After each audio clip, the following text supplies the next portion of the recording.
साल 2003, जगह सेंचुरियन, दक्षिण अफ्रीका। मैदान खचाखच भरा था, ग्रीन झंडों की लहर के बीच गूंज रहा था, पाकिस्तान पाकिस्तान। आज मुकाबला सिर्फ एक खेल नहीं था, जंग थी। सरहदें भले शांत थीं, पर मैदान पर आग लगी हुई थी। पाकिस्तान के कप्तान ने टॉस जीतकर पहले बल्लेबाजी चुनी। धूप चमक रही थी, विकेट सपाट थी और पाकिस्तानी बल्लेबाजों ने शुरुआत से ही इरादे जता दिए थे कि आज भारत को रौंद डालेंगे। पहले ओवर से ही चौके छक्कों की बरसात शुरू हो गई। सहवाग, सचिन, द्रविड़ सब ड्रेसिंग रूम में चुपचाप बैठे थे। हर बाउंड्री पर पाकिस्तानी डगआउट से ठहाके उठते, कोच और खिलाड़ी हवा में उंगलियां उठाते, आओ अब रोको हमें। अब्दुल रज़ाक ने जैसे ही द्रविड़ की ओर देखा, मुस्कुराया। आज 350 से नीचे नहीं रुकेंगे। शोएब अख्तर ने गेंद के बजाय बल्ला उठाया और स्टैंड की ओर इशारा करते हुए चिल्लाया, आज तुम्हें दौड़ाएंगे।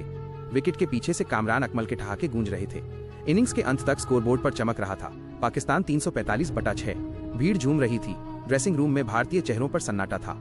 कोच ने सबको देखा, ये वही वक्त है जब इतिहास लिखे जाते हैं। 346 चाहिए जीत के लिए। अगर डर गए तो नाम मिट जाएगा, अगर डटे तो अमर हो जाओगे।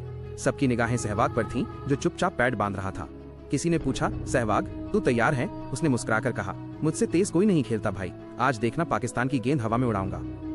मैदान पर आग, सहवाग का जवाब बल्ले से। दूसरी पारी शुरू हुई। मैदान पर हलचल थी। गेंद लेकर शोएब अख्तर तैयार था, दुनिया का सबसे तेज गेंदबाज जो आज आग उगल रहा था। सामने सहवाग, पहली गेंद 155 किलोमीटर प्रति घंटा की रफ्तार से बाउंसर। सहवाग झुका नहीं, बल्कि पीछे हटकर बल्ला ऊपर किया और बॉल को थर्ड मैन के ऊपर से भेज दिया। 4 रन। भीड़ उछल पड़ी, पाकिस्तानियों के चेहरे तमतमा गए। शोएब ने अगले ओवर में फिर फुल टॉस मारी, सहवाग ने फिर छक्का जड़ दिया। पाकिस्तान के कप्तान ने ताली बजाते हुए कहा, खेल ले बेटा, ज्यादा देर नहीं टिकेगा। मगर सहवाग का तूफान बस शुरू हुआ था। उसके साथ सचिन तेंदुलकर भी मैदान पर आया। दोनों ने मिलकर पाकिस्तान के तेज गेंदबाजों को चारों खाने चित करना शुरू किया। वसीम अकरम की इनस्विंगर को सहवाग ने बैकफुट पर जाकर पॉइंट के ऊपर से चौका मारा। वकार यूनुस की यॉर्कर को स्टेप आउट होकर लॉन्ग ऑन पर छक्का। दर्शक हैरान थे, ये कोई सामान्य बल्लेबाज नहीं, ये तो तूफान है। हर शॉट के साथ पाकिस्तान के चेहरे उतरते जा रहे थे। शोएब ने गुस्से में कहा, एक गेंद सिर पे मारूंगा, बल्ला गिर जाएगा। सहवाग ने मुस्कुराकर कहा, मार के देख ले, बल्ला नहीं गिरेगा, तेरा हौसला गिरेगा। अगले ही बॉल पर शोएब ने बाउंसर फेंकी। सहवाग ने हुक शॉट खेला, बॉल सीधा स्टैंड में जाकर गिरी, छक्का। स्टेडियम सहवाग से गूंज उठा। सहवाग अब हर गेंद को मैदान के कोने कोने में भेज रहा था। सचिन उसके साथ तालमेल से खेल रहा था, एक एक रन को 2 बना रहा था। 50 रन, 60, 70 और अब 100 रन। मात्र 58 गेंदों में शतक। पाकिस्तान के फील्डर सिर पकड़कर खड़े थे। कप्तान इंजमाम उल हक ने गुस्से में फील्ड बदला, स्लिप हटा दी, मिड ऑन बढ़ा दी, पर सहवाग को कोई फर्क नहीं पड़ा। वो बोला, मैदान चाहे छोटा हो या बड़ा, मेरे लिए हर बॉल चौका है। सचिन ने मुस्कुराकर कहा, थोड़ा संभल जा वीरू, अभी बहुत रास्ता बाकी है। सहवाग बोला, आज संभलने नहीं तोड़ने का दिन है। अगली गेंद पर उसने कवर ड्राइव खेला, बॉल हवा चीरती हुई बाउंड्री पार। पाकिस्तान के समर्थक चुप हो गए थे। स्कोरबोर्ड पर लिखा था, भारत 180/0। डबल सेंचुरी और इतिहास का पल। पाकिस्तानी गेंदबाज थक चुके थे। वसीम अकरम ने जब बॉल ली तो उसके चेहरे पर भी चिंता थी। उसने लाइन बदली, यॉर्कर मारी, पर सहवाग ने उसे डीप मिड विकेट के ऊपर से छक्का मारा। फिर बॉल उठाई, उसे देखा और कहा, अब भी सीख नहीं रहे। अगले ओवर में सचिन भी फॉर्म में आया, लगातार 3 चौके। अब दोनों के बीच साझेदारी 200 पार। सहवाग 150 के पार पहुंच चुका था। हर शॉट बिजली की तरह निकल रहा था। पाकिस्तान के फील्डर गेंद देखने से पहले ही बाउंड्री के बाहर दौड़ रहे थे। भीड़ में भारतीय झंडे लहराने लगे।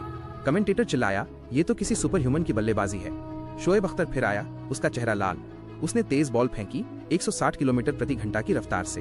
बॉल हवा में पिच पर गिरकर ऊपर उछली, लेकिन सहवाग ने टाइमिंग इतनी बेहतरीन की कि बॉल सीधी साइड स्क्रीन के ऊपर से बाहर। छक्का। शोएब ने घूरा, सहवाग बस मुस्कुराया। अब मैच पूरी तरह भारत के कब्जे में था। पाकिस्तान के बॉलर एक एक ओवर में 15-20 रन दे रहे थे। सहवाग का स्कोर 190 पर पहुंचा, सचिन 90 पर। तभी वकार यूनुस ने गेंद डाली, बाहर जाती बॉल को सहवाग ने कट मारा, 3 रन लिए। सहवाग 193 पर। अगली गेंद फुल लेंथ ऑफ स्टंप के बाहर, सहवाग ने स्ट्रेट ड्राइव मारा, बॉल सीधी बाउंड्री पार, सहवाग 199। भीड़ खड़ी हो गई। सबको इंतजार था उस एक रन का, उस एक पल का जब सहवाग इतिहास बना देगा। शोएब अख्तर ने फिर गेंद उठाई, सब चुप। स्टेडियम में सन्नाटा था। उसने रनअप लिया, बॉल फेंकी, स्लोअर बॉल। सहवाग ने धैर्य से खेला, बैकफुट पर गया, बॉल को पढ़ा और फिर पॉइंट के ऊपर से ऊंचा शॉट मारा, छक्का। वीरेंद्र सहवाग 205 रन पर नॉट आउट। भारत 350 के पार। पाकिस्तानी खिलाड़ी झुक गए। मैदान में हर तरफ भारतीय तिरंगा लहरा रहा था। जीत का संदेश। ड्रेसिंग रूम में कोच ने उसे गले लगाया, तूने कर दिखाया बेटा, तूने इतिहास बदल दिया। सहवाग मुस्कुराया। ललकार उन्हीं की होती है जो जवाब दे सकें, और जवाब उन्हीं का होता है जो मैदान पर आग लगा सकें। पाकिस्तानी ड्रेसिंग रूम में सन्नाटा था। शोएब ने सिर झुका लिया। वसीम अकरम ने धीमे से कहा, वो लड़का सिर्फ बल्लेबाज नहीं, तूफान था। मैदान में माइक उठाया गया, मैन ऑफ द मैच घोषित हुआ वीरेंद्र सहवाग। उससे पूछा गया, क्या सोचकर मैदान में उतरे थे? सहवाग मुस्कुराया और बोला, बस इतना कि अगर पाकिस्तान हमें ललकारेगा तो हम सिर्फ जवाब नहीं देंगे बल्कि याद भी दिलाएंगे कि भारत को हराना आसान नहीं। भारत ने वो मैच 8 विकेट से जीत लिया। पूरे देश में जश्न छा गया। दिल्ली से लेकर मुंबई तक सहवाग के नाम के जयकारे। बच्चे सड़कों पर बल्ले लेकर दौड़ रहे थे। गली गली से आवाज उठ रही थी, वीरू ने पाकिस्तान को धो डाला। उस दिन सिर्फ एक जीत नहीं मिली थी, उस दिन एक संदेश गया था, अगर कोई भारत को चुनौती देगा तो जवाब बल्ले से मिलेगा, शब्दों से नहीं। और उस रात जब टीम होटल लौटी तो सहवाग बालकनी पर खड़ा होकर आसमान की ओर देख रहा था। चांद के नीचे हवा में गूंज रहे थे लोगों के जयकारे। उसने धीरे से कहा, आज फिर तिरंगा ऊंचा हुआ। और वहीं खत्म हुई वो रात जहां पाकिस्तान का घमंड टूटा और भारत के एक वीर ने इतिहास लिख दिया। वीरेंद्र सहवाग, तूफान का दूसरा नाम।